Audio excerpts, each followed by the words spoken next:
pregando o Evangelho, eles iam crendo no Evangelho e iam sendo cheios do Espírito Santo. Sabe o que isso quer dizer? Que Deus não está preso às regras e leis que Ele mesmo estabelece. Ele muda e desmuda a hora que Ele quer.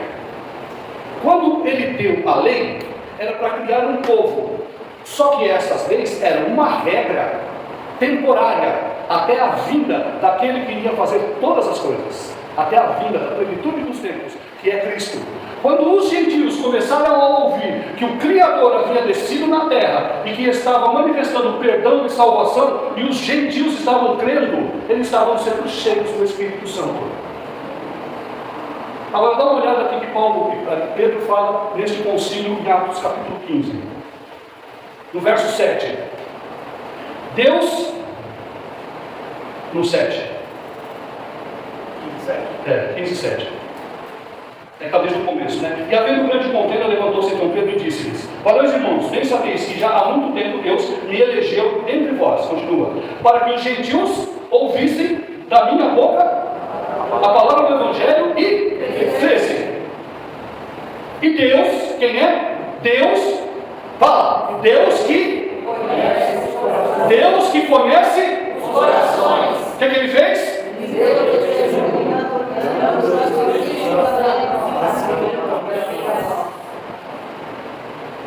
Deus que conhece os corações testemunhou a fé dessas pessoas.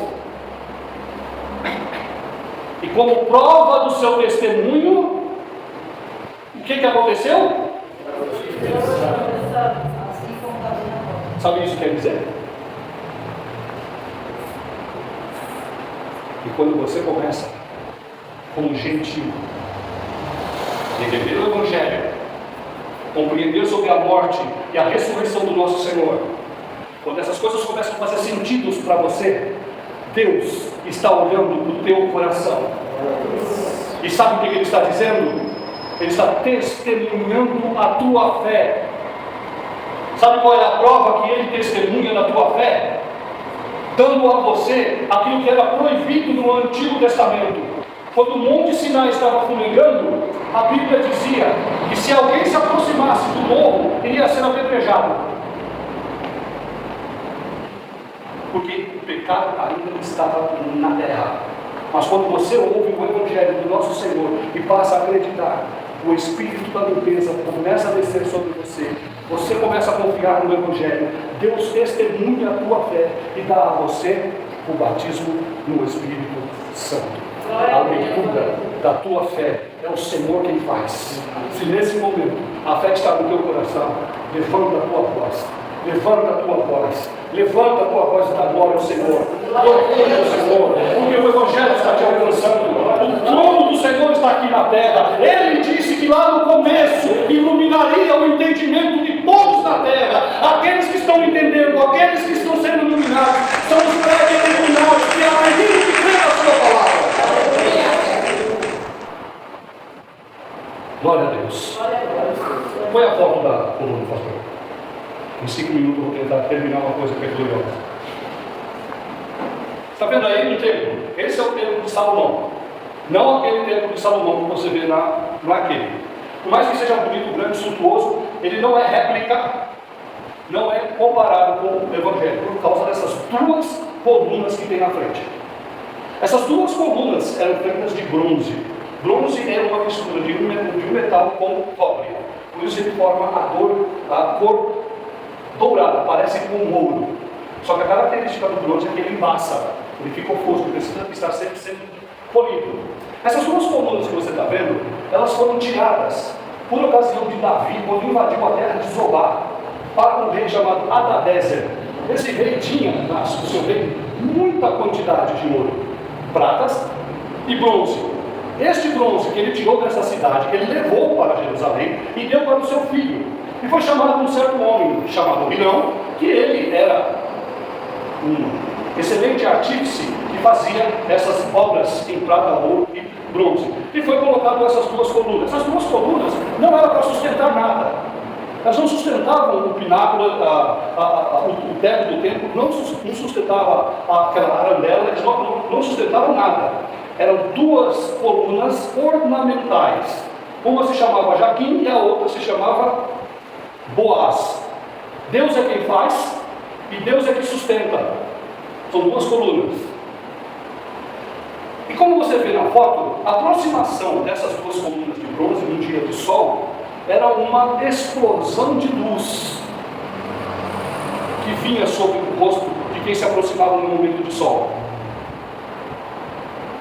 Apocalipse 3, ele diz o seguinte: eu farei de você coluna no templo de Deus.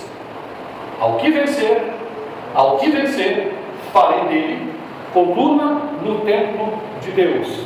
Quando ele diz isso, ele não está dizendo que você vai ser um sustentador da verdade, que você vai fazer parte dos que se organizam para sustentar alguma coisa. Não, ele está dizendo exatamente sobre essas duas colunas. São duas colunas ornamentais. E ele diz: ao que vencer, farei dele coluna no templo de Deus. Quando o nosso Senhor Jesus Cristo ele ressuscita, ele vai ao céu. Depois de 40 dias ele sobe ao céu. Subindo ao céu, naquele momento, todo o céu estava cantando louvor e adoração a Deus. A Bíblia diz que Deus não divide a sua glória com ninguém. Mas quando Jesus ele entra no céu, o céu para. E a Bíblia diz, em João 5, Apocalipse 5, que uma nova canção começou a ser cantada. Em direção a quem? Esta é a única hora em que Deus divide a sua glória com alguém. Esta é a única hora em que uma outra pessoa começa a receber hino de adoração. Quando o Senhor entra no céu, os anjos se ajoelham, cantam uma nova canção, dizendo ao que é digno de receber honra e glória, porque criaste, fizeste e resgataste, fizeste e tiraste e compraste homens. Ele está dizendo sobre a salvação do ser humano. A Bíblia diz que nesse momento Jesus ele senta do lado direito do Pai e passa a reinar.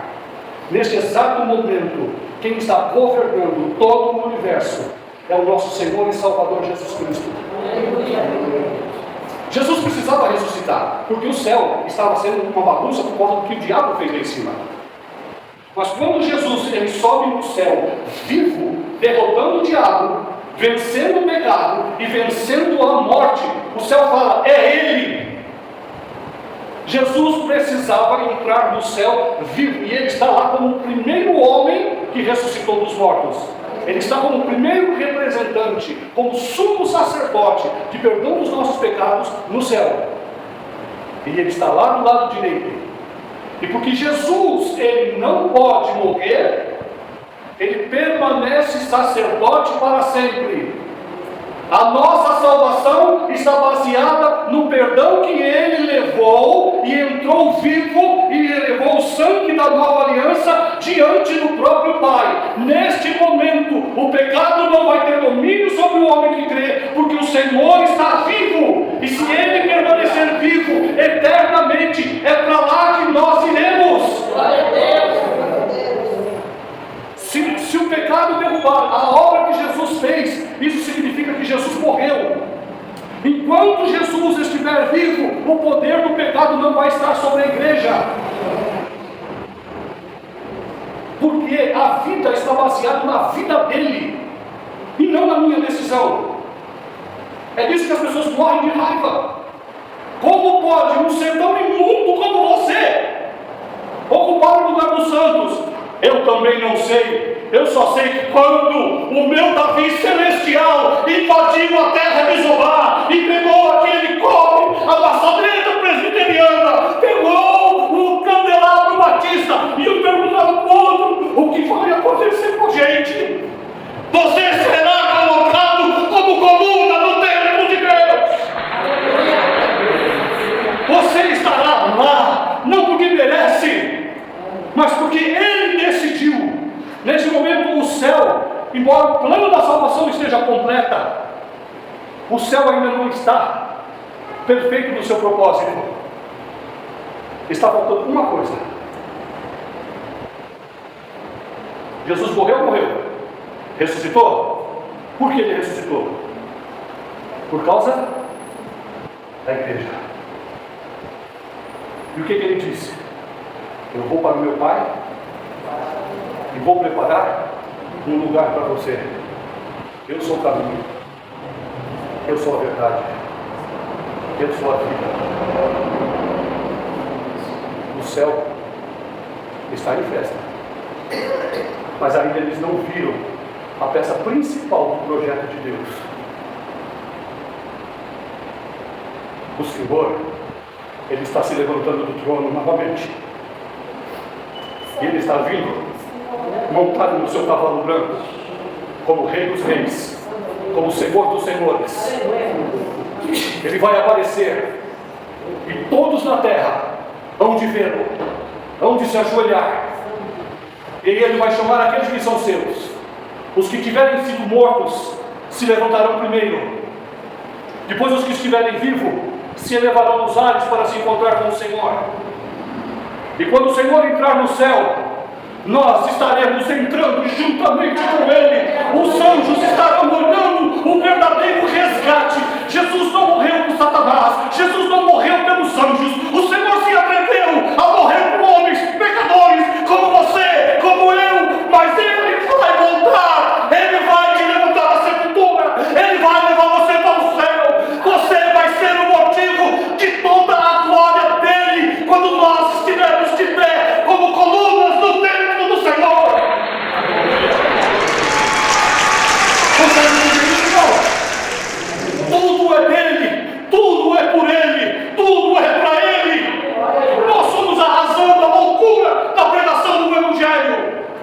Nós somos a razão que sermos perseguidos, manchados, caluniados. Satanás nos persegue todo o tempo para destruir aquilo que é indestrutível. A salvação começou com origem nele, e ele vai salvar até o último homem. Levanta o pé, aplauda o Senhor, ao Rei dos Reis, ao Senhor dos Senhores, ao Rei que é, ao Rei que é, aquele que sempre será o nosso, o seu, e todos aqueles que creem, o nosso Senhor e Salvador Jesus Cristo. Bendito seja Ele hoje e sempre. Louvado o nome do Senhor por tudo que Ele tem feito por nós.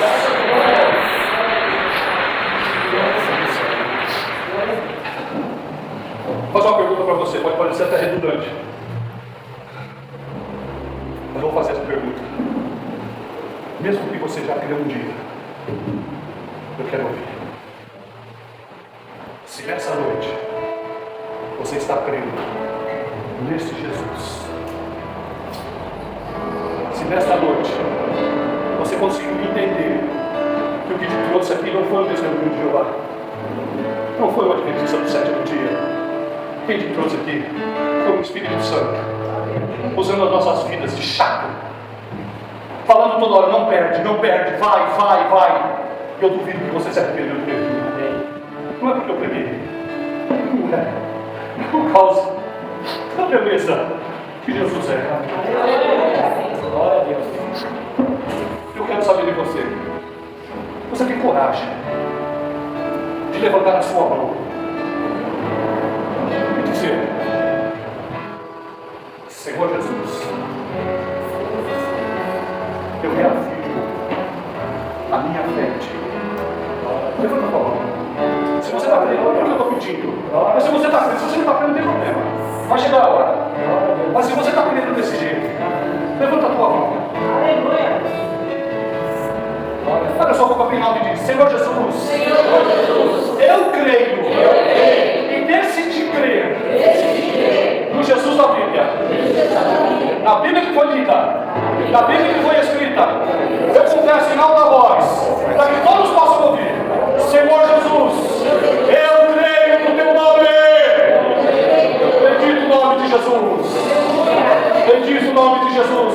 Pela fé, irmão, recebe o Espírito Santo. O Senhor está te selando. Se você abrir o seu coração, você já é. O Senhor está te enchendo do Espírito Santo. Bendito seja o nome do nosso Deus. Pai bendito, obrigado por tudo. Todo mal está sendo retirado, Senhor, pela lavagem da tua palavra. Nós fizemos a nossa parte. Estamos acreditando que o Senhor fará a tua. Abençoa esta igreja. Abençoa este propósito. Porque a ordem que nós tivemos é: força-nos a entrar no reino. Porque a festa é tua, Senhor. Muito obrigado pela oportunidade dessa noite. Em nome de Jesus. Em nome de Jesus. Em nome de Jesus.